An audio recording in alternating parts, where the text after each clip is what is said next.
Radhe Radhe. Hi everyone. आइए, आज हम लोग जानते हैं 2024 में वट सावित्री पूजा कब है, उसमें व्रतियों को क्या करना चाहिए। क्या सभी लोग वट सावित्री पूजा कर सकते हैं या किन्हें करना चाहिए, किन्हें नहीं करना चाहिए। शुभ मुहूर्त क्या है, करने से सुहागिनों को क्या फ़ायदा होता है। यदि हम व्रत करें तो व्रत के नियम का कैसे पालन करें। आइए, इन सभी बातों पर हम लोग बृहद से अभी चर्चा करते हैं। जैसा कि हम सभी जानते हैं कि वट सावित्री पूजा 2024 आने ही वाला है,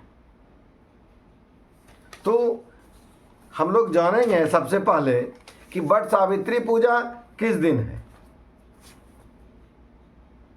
क्योंकि वट सावित्री पूजा में भी सभी लोग असमंजस में हैं। कब करना चाहिए, कब नहीं करना चाहिए, इस बार किस दिन वट सावित्री पूजा है। तो इन सभी के लिए यदि हम लोग जाने तो 6 जून को वट सावित्री पूजा है। जी हाँ, 6 जून को वट सावित्री पूजा मनाया जा रहा है, जो कि गुरुवार है। 6 जून गुरुवार है और उस दिन वट सावित्री पूजा बड़ी धूमधाम से सुहागिन स्त्रियां मनाती हैं। पहला प्रश्न का जवाब, कौन मना सकते हैं? सुहागिन स्त्रियां मनाती हैं। दूसरा प्रश्न, क्यों मनाते हैं? तो उसका आंसर होगा अपने पति के लंबी उम्र की कामना के लिए या अपने सुहाग की रक्षा के लिए। ठीक है, चलिए तीसरा प्रश्न, इसको मनाने का नियम क्या है। तो नियम सभी क्षेत्र में अलग अलग है, लेकिन सामान्य रूप से थोड़ी बहुत एकरूपता है, और वो ये है कि जिस दिन पूजा है उस दिन व्रतियां जो हैं वो सुबह सुबह 16 श्रृंगार करके अपने आप को अच्छी से अच्छी प्रकार से सजा करके और वट वृक्ष के नज़दीक जाती हैं और वहाँ पूजा करती हैं। ये सब जगह है। अंतर क्या है? अंतर है कि जिस दिन वट सावित्री पूजा है उसके एक दिन पहले लोग दिन भर उपवास करके एक भुक्त भोजन करते हैं। शाम में दिन भर उपवास रखते हैं, शाम में एक बार भोजन करते हैं। या कुछ है कि दिन भर एक दिन पहले अरवा खाती हैं। एक भुक्त भोजन नहीं, दो टाइम करती हैं, लेकिन वो अरवा खाती है। पहला अंतर है। दूसरा, जिस दिन पूजा है उसमें भी है बहुत सी सुहागिन स्त्रियां या तो व्रत करने के बाद दिन भर अरवा खाती हैं, नमक नहीं खाती हैं। कुछ स्त्रियां ऐसी हैं जो उस दिन भर फलाहार में रहती हैं और नेक्स्ट डे वट सावित्री पूजा के दूसरे दिन तब भोजन करती हैं। तो पहला हुआ कि एक दिन बिफोर पहले वट सावित्री पूजा के एक दिन पहले दिन भर फास्टिंग रख के शाम को एक भुक्त भोजन करती हैं। वट सावित्री पूजा को पूजा करने के बाद दिन भर फलाहार करती हैं और नेक्स्ट डे भोजन करती हैं। दूसरी मान्यता है कि वो एक दिन पहले पूजा के एक दिन पहले अरवा खाती हैं, दूसरे दिन भी अरवा खाती हैं और नेक्स्ट डे अपना व्रत तोड़ती है। बहुत सारी स्त्रियां करती हैं कि पहले दिन कुछ नहीं करती हैं, जिस दिन व्रत रहता है उसी दिन या तो वो अरवा खाती हैं या तो फलाहार करती हैं और नेक्स्ट डे व्रत तोड़ती। तो सबका अपना अपना विधान है, इसमें कोई बंधन नहीं है। क्यों? उपवास और व्रत ये क्या है?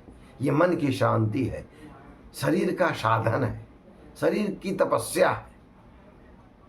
आप जितना ही स्वस्थ मन से और स्वस्थ तन से ईश्वर की पूजा करेंगे, आपकी भावना जैसी होगी किसी भक्त ने कहा है ना, प्रभु न साकार है न निराकार है, भक्त की भावना में तदाकार है। तो आप जिस भावना रख करके ईश्वर की पूजा करेंगे, परिणाम भी आपको उसी तरह मिलेगा। इसमें कोई भी बात नहीं है। जो जितना डिवोटी होकर के पूजा करते हैं, उसका फल उसके पास भी उसी तरह रहता है। चलिए, अब हम लोग बात करते हैं पूजा कैसे किया जाए। सुबह सुबह जिसे हम बताए, कोशिश रखना चाहिए कि सूर्योदय से पहले जग जाएं स्त्रियां, और दिन भर उस दिन सुबह सुबह जगने के बाद अपना नित्य क्रिया से निवृत्त होकर के स्नान करें। स्नान करने के बाद सबसे पहले 16 श्रृंगार करें। श्रृंगार करने, चूँकि सुहागिन स्त्रियों का प्रमुख धर्म है श्रृंगार करना। श्रृंगार करने के बाद अपने घर में जो कुल देवियाँ हैं या जहाँ आप रहती हैं, जो जगह आपका है, वहाँ जितने भी भगवान हैं, ईश्वर हैं, प्रभु हैं, सबको स्नान करा करके उनको अगरबत्ती फूल इत्यादि पंचोपचार पूजन करें। पूजन करने के बाद तब आप वट वृक्ष के पास निकलें। और सबसे बढ़िया रहता है कि सुबह की प्रातः 6 बजे तक यदि आप पूजा कर लें तो ये सबसे उत्तम है। 6 से 10 मध्यम रहता है और 10 के बाद सामान्य हो जाता है।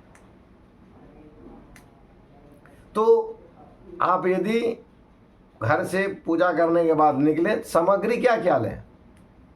सामग्री में सबसे पहले हम लोग चावल, रोली, मोली, गंगा जल, अर्घी पंचपात्र में गंगा जल ले लें कोई बर्तन में, और एक पूर्ण पात्र लोटा जिसमें पूरा भरा हुआ जल हो। इसके बाद फल जितने प्रकार के आप ले सकती हैं, और साथ ही साथ कम से कम ऋतु फल का तो ज़रूर ध्यान रखें। जिस मौसम में जो फल है, जैसे अभी लीची है, आम है, इस तरह के जो फल होते हैं वो रखना चाहिए। फल हुआ, इसके बाद बीनी बाँस की, इसके बाद आपका एक बर्तन ये डलिया दे, चुनरी, सिंदूर, औकरी, चना का फुलाया हुआ औकरी, इसके बाद चंदन, धूपबत्ती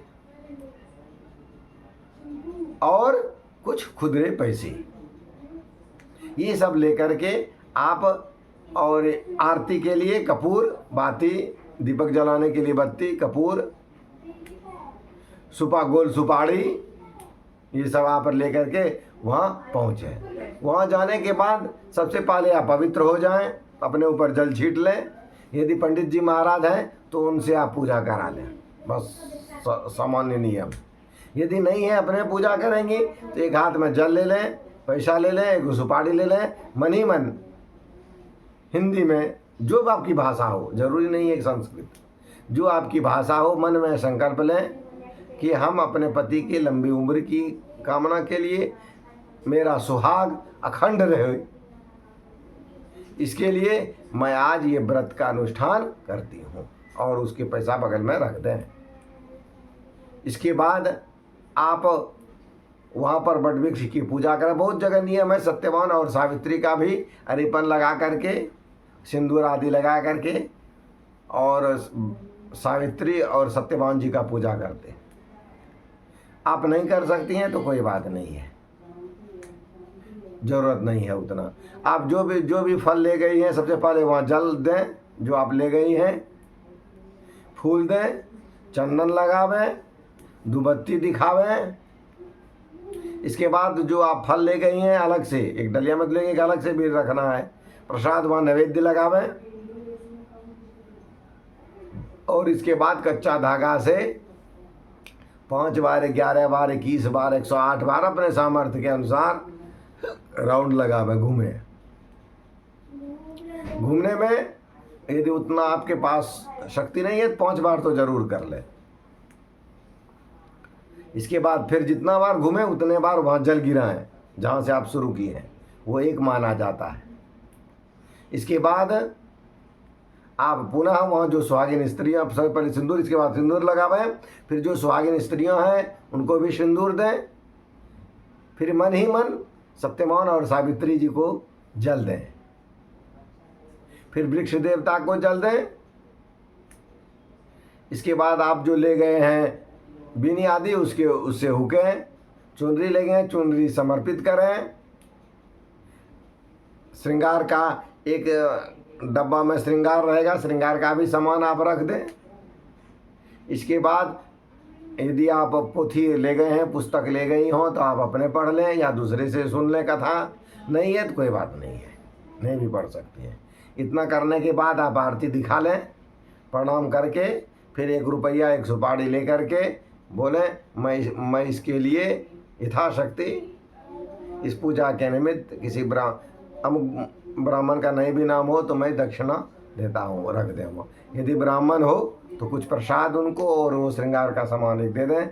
नहीं हो तो जो छोटे छोटे बच्चे रहते हैं उनमें प्रसाद बांट दें, सुहागिन स्त्रियों को सिंदूर दे दें। इसके बाद एक पत्ता रहता है, उसको सुहागिन स्त्रियाँ अपने पास रखती हैं तो अपने जुड़ा में वो धारण कर लें पत्ता भी। और इसके बाद जो जल थोड़ा सा बचा हुआ है वो आप घर आ जाएं लेकर के, खुशी खुशी, दुखी होकर के नहीं, खुशी खुशी आप घर हो जाएं। आपके पति देवता घर में पहले से आपकी प्रतीक्षारत रहेंगे। आप नहीं हैं जिनके, उनके लिए तो कोई बात नहीं है, राधे राधे। उनको आने की प्रतीक्षा करें आप, या बोतल में जल रख दें, जब वो आएंगे तब उनकी सेवा करें।